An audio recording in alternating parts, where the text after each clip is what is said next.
Hey everyone, thanks for joining us for another How I Shot It. This week I chat with Scott Josuweit, incredible photographer, and he brought some fantastic behind the scenes photos as well. Super inspiring.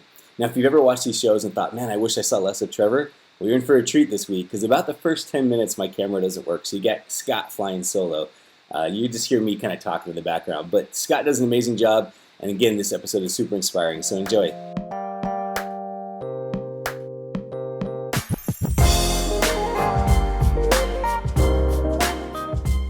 Hey Scott, how are you doing? Hey Trevor, I'm great. How are you? I'm super good. I'm excited to have you on here. I always see you posting work in the community, and I haven't got a chance to meet you yet. So this is like our first chance we got to chat. So this will be fun. Yeah, absolutely. I'm super pumped to finally get on here because there's been some really talented people on here, and I'm honored to be one of them. Well, you certainly are. You certainly are. In fact, I'm excited. I'm going to tell people right now because Scott sent me over some photos that we can look through. And they're nearly every photo you sent me, so we're going to talk about 5 of them or so. Nearly every photo has a behind the scenes, which I think people absolutely love seeing.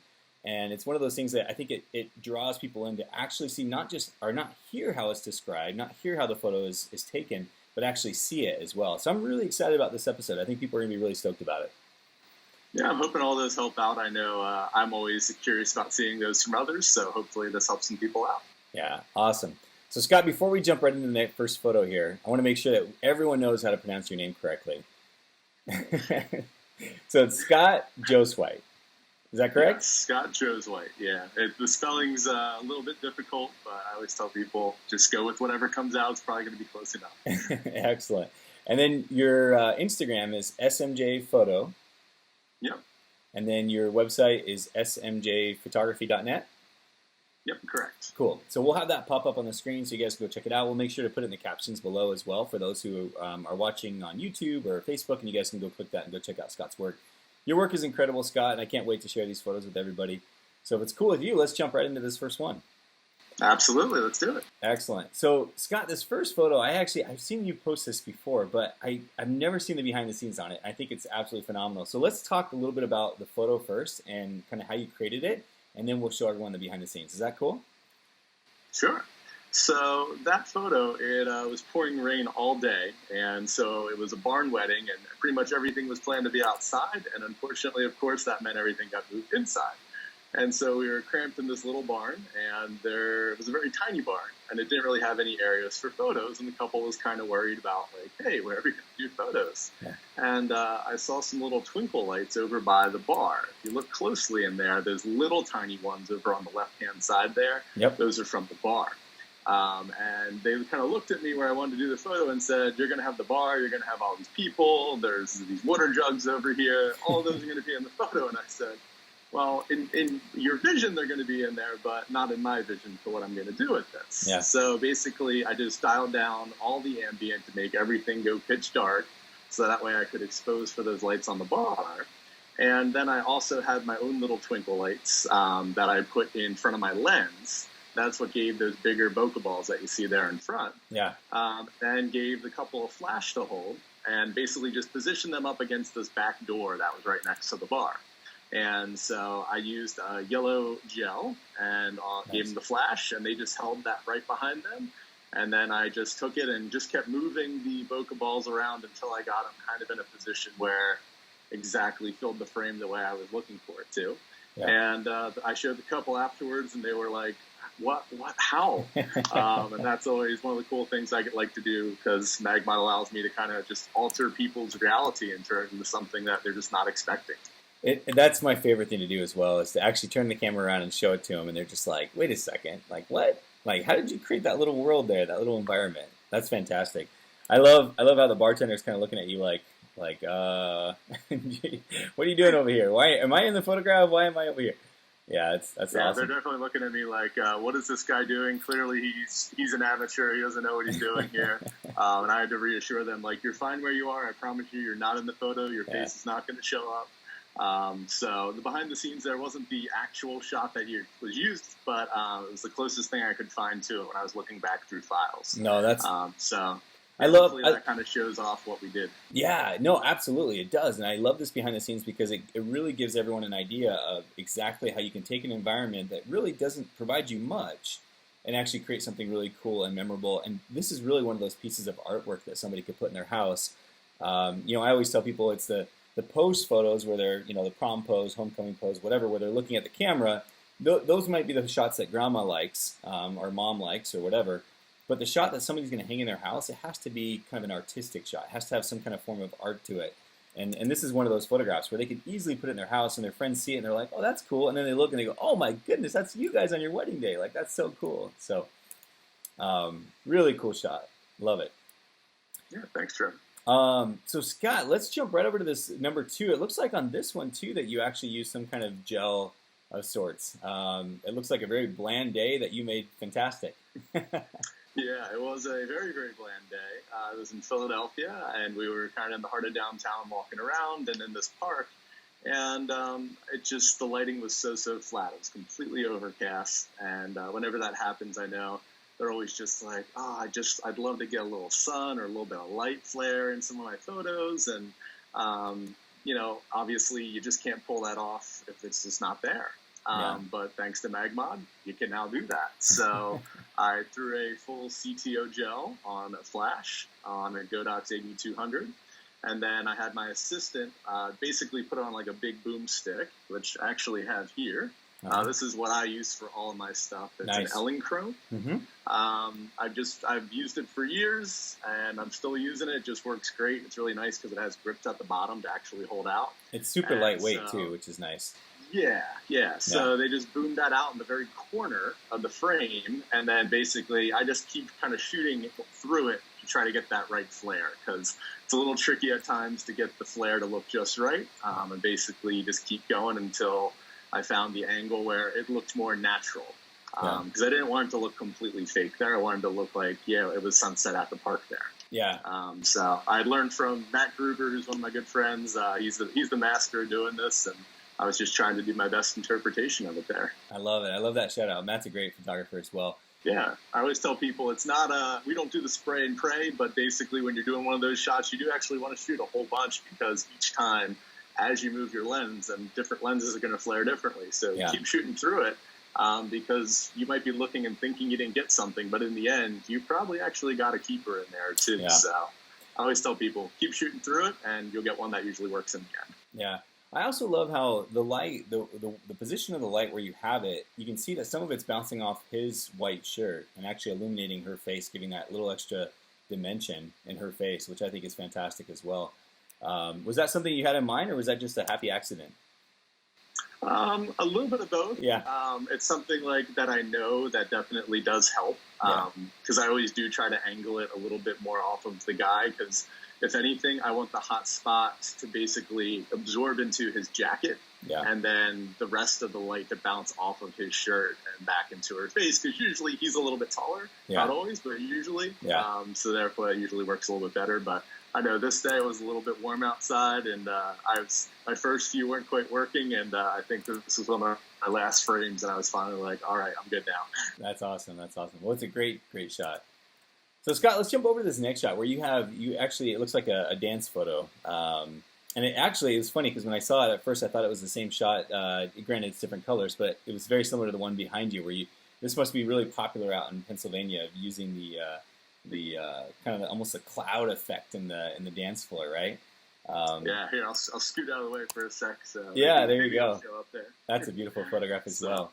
Now is this, do DJs use... Dancing in the Clouds package. All the local DJs, it's a popular thing with couples. And when I posted this in the MagMod group, a lot of people said it looked like they were actually in the ocean. Like there was like waves crashing on them. And I was like, I could actually see that too. Yeah.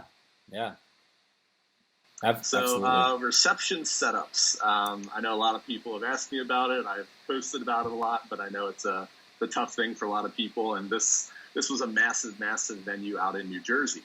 And this was a 3-light setup here. So there are 2 lights that you can see in there. I know it looks like there are more, but those are spotlights from the venue. Yep. So there's really smaller ones. Those are little pin lights that they use in the venue. The bigger lights, there's one right to the left of the groom there, and then just under the light on the right there. I see that. So underneath the chandelier there. So, and then there is a 3rd light that is just basically directly behind me. and it's all the way back against that far wall. So it's a Godox 8200 because it has that extra power to it. That way it's able to hit them and spotlight them out in the middle of the dance floor there. I do also have a flash on camera, and I don't usually use it all that much, but sometimes I do use it for a little bit of fill, and I think I may have had it on at like 1/64th or something like that there, just to help fill in a few little extra shadows there, due to the harshness of some of the light angles. You know, I like to do that as well, and I do it a lot of times, even just so I have something on my camera in case if I'm moving around and somebody says, "Can you get a picture of us too?" You know, and you can just quickly pop up your flash. What modifiers do you like to use when you're shooting these dance floor shots? So my setup every single time, and I tell people it's my go-to. I can do it in my sleep, I swear now. It's going to be a quarter CTO, and I always say I use a quarter because it allows me to help kind of balance the scene in my eyes. I like basically the rest of the scene to cool down a little bit. I like the couple to have some nice warm skin tones.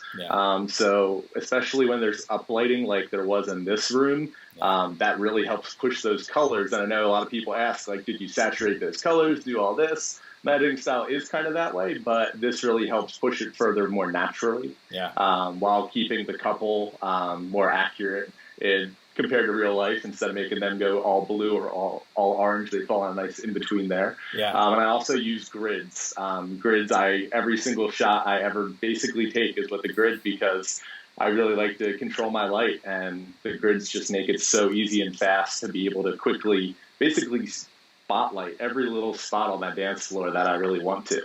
So.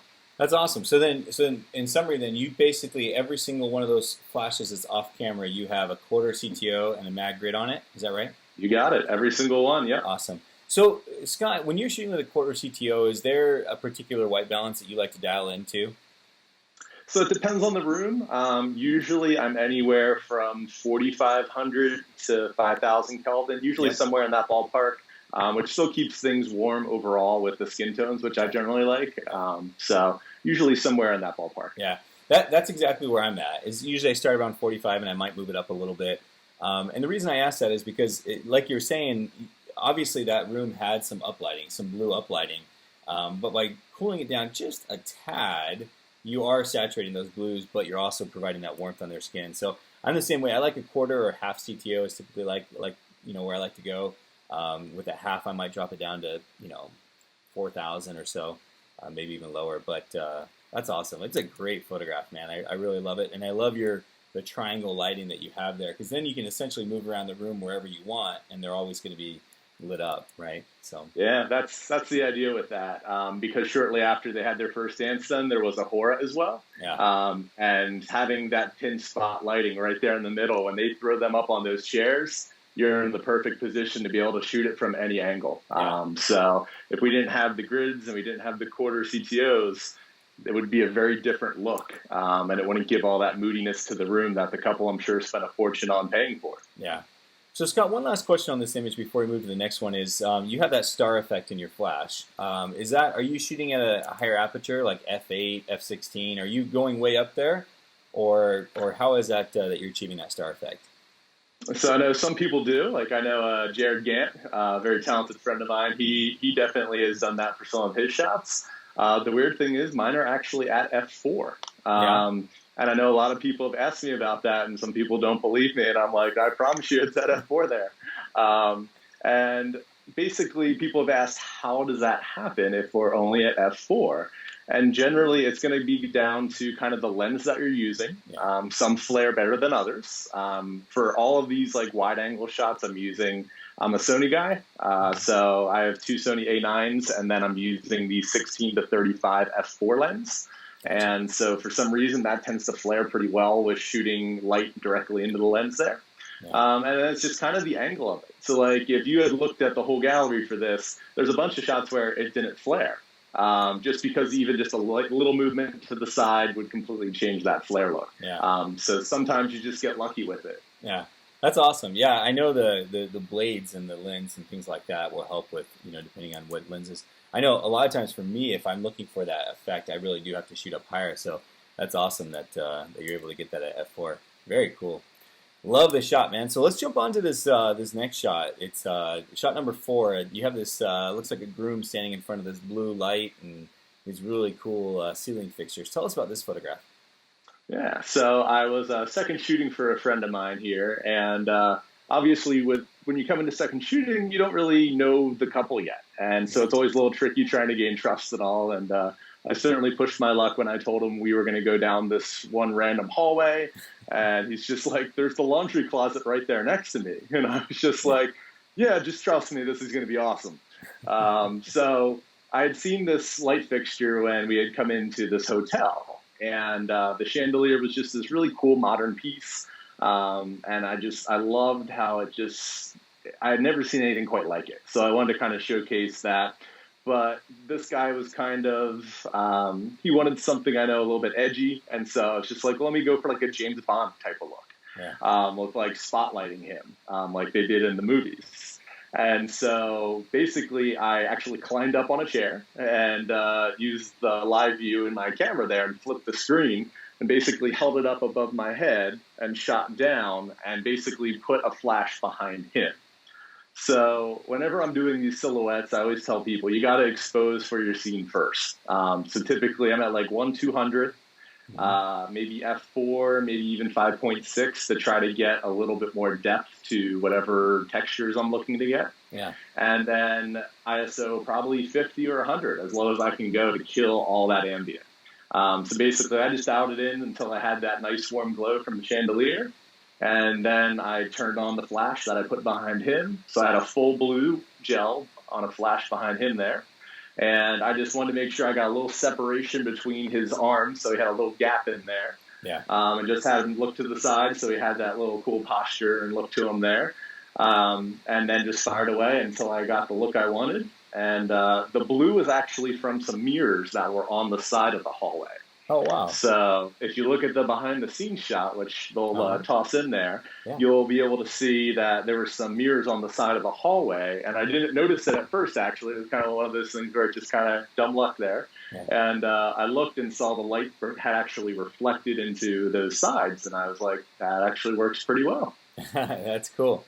You know what's interesting is one of the things that I think really makes this photograph, granted the lighting and everything else is great, but the little space between his arms is so important to really make out the fact that it's a body there. And sometimes when we put our arms down to our sides and we have them in our pockets or whatever, sometimes that space just doesn't come naturally. And I love how you pointed out that you told him just to create a little bit of space there, because that's, to me, is what really makes this photograph stand out as like, hey, there's a person here, you know? So I love that shot. Well, thanks. I learned from some of the best, Lanny and Erica, man. From Two Man, the big thing, and I've always been a huge fan of silhouettes, and after I took their workshop, I learned to hate all my silhouettes because they didn't have those little gaps in there that really make all the difference. I always tell people, when you're doing silhouettes, try to get movement, try to get gaps, little things like that. They make a world of difference. They really do. So true. So true. We've had some good How I Shot It interviews with photographers showing silhouette photos. Arno did some good ones. Marlise Hartman had some good ones. Where you're right, it's these. You have to show that movement. It's funny enough that a lot of these people are all graduates of Lanny and Erica's workshop as well. So, it's pretty cool. If you get a chance, I know it's no longer existing as it was. So whatever they come out with next, I always tell people it's worth every penny. Jump on it. Yeah, that's awesome. So Scott, this last image, and then we got a little bonus as well that I want to share with everybody. But this last image, number 5, is one that I think we get a lot of people to ask about in the community. And I know you're super helpful, and a lot of people know you from the community, the MagMod community. But this last image, I'm glad we're going to talk about this because it's the sparkler exit. And we get a lot of people that say, how do I do a sparkler exit? And what's cool is not only do you have the shot, but then we have a little behind the scenes where we can see just a sneak peek as to what's going on in this image. But tell us about this photo here. So sparkler exits, when I first started doing them, I was terrified of them, and I couldn't light them up to save my life because honestly, it was all about, for me, it's all about spill control. And once I got MagMod, it was like, okay, now I can control spill. Now I can start dialing stuff in the way I wanted to. So with these, generally I'm anywhere at like 1600 to 3200 ISO. Because obviously it's quite dark out at night when you're doing them. I always suggest to people get far away from all the lighting. You don't want any other lights in there. You just want the couple and the sparklers. That really helps kind of keep the lighting more controlled as well. So in other words, you kind of help decide where they're going to do that sparkler exit. Is that correct? Oh, absolutely, yeah. I have my whole team. We play a pretty important role in helping decide how all that goes down. I don't just let it just happen. I like to be kind of in control of that, and that's why I think I get the results I'm looking for. Yeah, that makes sense. So, with the lighting, it's a 2-light setup, so there's always one light behind the couple, and that's mainly to give them a little rim light and, of course, help light up all the smoke that's coming off the sparklers. And that light has a 1/4 CTO, and it has a MagSphere on there. Okay. So, because I want the MagSphere to be able to help spread it out a little bit, but also soften it so it's not so harsh behind them. Yeah. And the 1/4 CTO, again, because it's going to help cool down the scene a little bit. But keep the couple a little bit warmer. And then the main light, which you'll see in the behind-the-scenes shot there, this is the part that I do that's a little bit wacky, a little bit crazy, but it seems to be working for me so far, is my assistant literally runs on the outside of the crowd with the 8200 boomed out on a stick, and they run as the couple moves. Nice. So it's a little crazy, but it gets me the results that I'm looking for. So on that main front light is a MagSphere, 1/4 CTO, and a MagGrid, all three. And I know some people always say MagGrid, MagSphere, they seem like they're counter neutral. They really work well together, just to help soften up that light a little bit, but still keep it controlled. So like I said before, the Ellenchrome, that boomstick there, they're just holding this and the light's right on there, and then they're running with this out and back and forth as the couple's moving. That way I'm always shooting in manual for my lighting. And that way I can keep it manual and they'll move for me until I get it as I want it to be. And that allows me more chances at, getting the right shot. And I know a lot of people have asked me, like, did you tell them to do this? No, this was completely candid, and that's the nice thing is I can work really quickly and adapt with the setup that I do. Yeah, that's great. Well, the nice thing is having your assistant follow them like that, then that lighting is going to stay the same power because based on the inverse square law, it should be the same distance nearly the entire time. So that's really cool. Exactly. I love that, and I love the fact that you use the grid and the sphere allows you to keep that light kind of narrow. It's funny, you can actually, if you look in the behind the scenes, you can actually see a little bit of a beam of light coming out of there. That basically that focus light that the MagGrid is causing, and then like you said, that MagSphere just kind of helps soften those edges a little bit.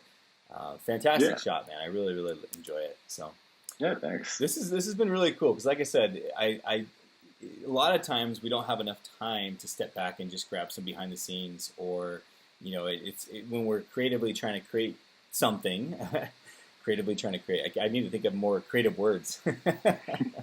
When we're trying to create something, we don't, a lot of times our brain doesn't say, oh, we got to step back and get behind the scenes. So I've loved having these behind the scenes to kind of share with people so they can see that. I'm normally pretty awful at them, but I was able to find a few, so hopefully they help people out, and I always try to include them. If I ever don't include one when I post in the group, I always tell people, hey, just ask, and if I have something, I'll give it to you. And that's what I love about you, Scott, is you're so helpful in that sense. And I think all of us, we can all have much more success in our lives when we're willing to share and kind of grow together, because then it just pushes us to, to even be more creative and to be doing even more. You mentioned the group, and I know you've been in there quite a bit, and recently you went on a trip with your girlfriend, I guess at the time. And what I thought was cool is we were chatting a little bit, and you had mentioned that through the MagMod community, you found a photographer that you really enjoyed her style and loved her work. And in fact, we need to bring her on one of these shows as well on the How I Shot It. Absolutely. She does incredible work. But tell everyone about the story real quick, and then we'll share some of these photos. So I've been a part of the MagMod group, I think, basically since it came out. I mean, I know it was back in there in the early days, and it was so extremely helpful in helping me learn how to use all these things in different ways, because I'm in a kind of a more remote location. I don't have tons of other people who shoot in my style around me, and so the group was really helpful. And I've connected with people all around the world and talked to some of them on a regular basis now. It's crazy. Awesome. It's just been really cool to make all these connections, make referrals to other people. It's been amazing. So when I went on a vacation recently with my girlfriend, I actually planned on proposing at the very start of it. And so I had to think about who was going to be the perfect fit for it. And I know there's tons of people who use MagMod out there. Yeah. And I immediately went to Tanya Parada Studio. And so it was really cool. And she captured everything from the surprise to us doing a Starry Night photo there at the very end of the night there in Los Angeles. So, I mean, it's been a full circle here. I've been buying the products for years. Been a part of the community, and now the community gave back to me in a way that I'll have for the rest of my life. That's awesome, man. I love it. Even your cat's going to make a cameo here. There. That's fantastic. Tanya is fantastic, and her work is great, and she's been a great addition to the community. I know she's kind of newer in the community. I think she's been around for maybe 6 months to a year, but we sure appreciate all the things that she's been sharing there. So, but Scott, likewise, you have taught us so much, and even in this little How I Shot It here that we've been able to do, there's been so many good things that people can pick up and learn from these. Oftentimes, I don't even realize how helpful these shows are. For me, they're helpful, but sometimes I don't realize how helpful they're for other people, and then all of a sudden I'll get tagged in a post like I did this just a few days ago. In fact, it was yesterday, and somebody said, I'm so excited to go out on this shoot because I've been watching all these How I Shot It interviews that Trevor's been doing, and there's just so many things I want to try. And so I hope everybody feels as inspired as I do through these interviews and this one with you, Scott, because there's been some really cool things that I've learned. So I really appreciate it. Thank you for having me. I know I'm always going back and watching old ones too, because they're constantly influencing and giving me new inspiration. Yeah, absolutely. Well, let's tell everyone where they can find you one more time. I'll let you say it this time. So on Instagram, I'm at smjphoto. And on my website is www.smjphotography.net. Couldn't get .com. Some other person stole it, so it's .net for now. No worries. Hey, Scott, do you do any teaching at all? I don't currently, but I've been a teacher in public education the past 10 years. And I actually just recently quit that a few months ago, and now being able to focus full-time on photography, I do plan to start getting into education a little bit myself. So I am looking for a few people, maybe this fall, this winter, to maybe mentor a few people if they're interested. And then maybe something coming out next year. We'll kind of see what happens. Yeah, I think you do great at it, Scott. There's people that are great photographers, but they're not so great at teachers. And then there's great teachers, but not so great at photographers. And then every once in a while you find a gem like yourself that I think are great photographers and great teachers. I think you could do a really good job with it. So I look forward to hearing what you decided to do in that route. So thank you so much for joining me for this How I Shot It. Yeah, thanks for having me, Trevor. I really appreciate it. Yeah, absolutely. So you guys, if you're watching this for the first time, be sure to subscribe to the YouTube channel. That way you can get the notification when these come out. You can hit the little bell notification as well. I know YouTube will send you an email. So again, we have awesome people like Scott that are on here each and every week sharing these inspiring images so that we can all be inspired going into the weekend for our photo shoots. So one last time, Scott, I'm just going to say thank you again, and I look forward to seeing more of your work in the community. All right, Trevor, take care. See you.